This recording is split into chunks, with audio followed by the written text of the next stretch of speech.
Hello, welcome to my new video. आज हम review करते हैं अगारो का हेयर वॉल्यूमराइजर ब्रश कि वो कैसा वर्क करता है। चलिए, this I got from Blinkit.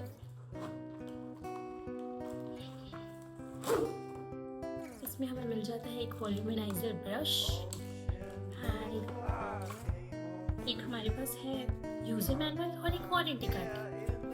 Let's have a look कि ये कैसा वर्क करता है।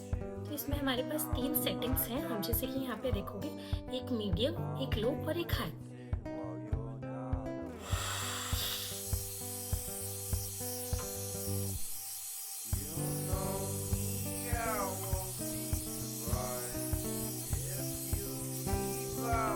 तो आप देखो मेरे दोनों साइड के हेयर्स में कितना डिफरेंस है।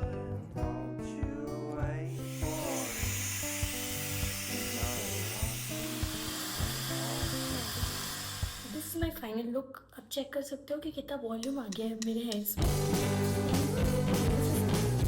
Very good, you can go. Thank you so much for watching.